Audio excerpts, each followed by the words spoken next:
এই কিরা রে, এই দাঁড়া দাঁড়া দাঁড়া দাঁড়া দাঁড়া, আরে তুই আমার বোর সাথে ইসিস করিস। এই শালা শালা লাথি দিলি, এই শালা দাঁড়া, এই আরে মানে দাঁড়া দাঁড়া দাঁড়া দাঁড়া, কি হয়েছে? মারতেছিস কর। কি হয়েছে মানে? তুই বাধা দিচ্ছিস কে? তুই জানতে আরে তুই ওরে কি কারণে মারতেছিস সেটাকে বলবি তো। কি হয়েছে জানতে চাস? ও আমার জীবনটা ধ্বংস করে ফেলাইছে, আমার সব শেষ। কি ও তোর জীবন ধ্বংস করে দিছে?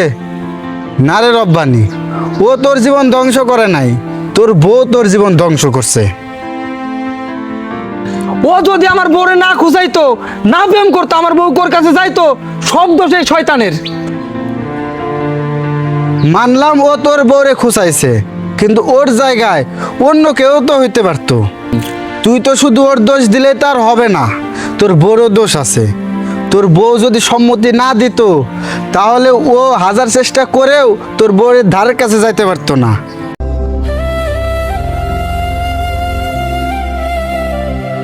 দেখ বন্ধু, তোকে একটা কথা বলি, একটা মেয়ে যদি চায় 10টা ছেলের কাছে সহজেই যেতে পারে, কিন্তু একটা পুরুষ হাজারবার চেষ্টা করলেও ওই মেয়ে যদি নিজে না চায়, তাহলে কোনো পুরুষই তার কাছে যাইতে পারে না। বন্ধু তুই কো আমি এখন কি করব? আমি ওরে ভালো রাখার জন্য দিন রাত 24 ঘন্টায় প্রবাসের মাটিতে কষ্ট করছি। মাস শেষে যা বেতন পাইছি, আমার বাবা মার অ্যাকাউন্টে না পাঠায় আমি ওর অ্যাকাউন্টে টাকা পাঠাইছি। বিদেশে তাইকা নিজের রক্ত পানি করে যা জায়গা জমি কিনছি সব আমি ওর নামে লেখা দিছি। ও আমার কাছে যখন আবদার করছে আমি তখনই তাই করে দিছি ওর জন্যে। এত কিছু করার পরে ও আমার বিশ্বাসটা ভেঙে দিল।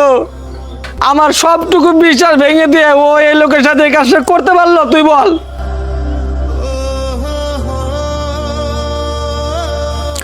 এখন আর কান্নাকাটি করে লাভ আছে বল? সব দোষ তো তোরই।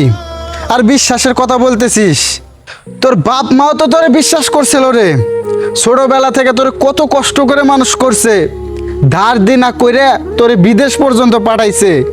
তুই বিদেশে গিয়ে তোর বাপ মার অ্যাকাউন্টে একটা টাকা না দে তুই কি করলি? সব তোর সয় সম্পত্তি তোর বোন নামে করে দিলি। আরে বাপ মার নামে না করলি, অন্তত নিজের নামে তো করতে পারতি। আসলে কি জানিস রব্বানি, আমাদের দেশের অধিকাংশ প্রবাসী ছেলেরাই না এই ভুলটাই করে। আমরা দিন রাত খাটনি করে মাথার ঘাম পায়ে ফেলে পরিশ্রম করে টাকা উপার্জন করি ঠিকই, কিন্তু নিজের নামে কিছুই করি না। আমাদের প্রত্যেকটা ছেলেরই উচিত নিজের পায়ে দাঁড়ানো আর নিজের নামে কিছু করা। তোর নৌকার তলাতে যদি ফুটো থাকে, তাহলে মাঝের দোষ দিয়ে কি লাভ? তেমনি তোর নিজের ঘর যদি ঠিক না থাকে, তাহলে আর একজনের দোষ দিয়ে তুই কি পাবি? শোনো ভাই, তোমার একটা কথা কই, যে মেয়ে আমার বন্ধুর এত টাকা পয়সা এত ভালোবাসা পাওয়ার পরেও তোমার সাথে এই কাজটা করতে পারছে, সেই মেয়ে তোমার সাথে ছাড়া অন্য কোনো পরপুরুষের সাথে এই অনৈতিক কাজ যে করবে না, তার গ্যারান্টি কি? তার কি গ্যারান্টি আছে তোমার কাছে?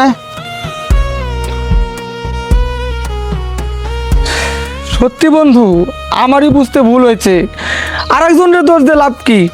যে থাকার সে নুন ভাত খেয়ে এলো আমার সাথে থাকবে, আর যে যাওয়ার তার বুকের ভিতর হাজার বিলাসিতা দিলেও সে কখনো থাকবে না।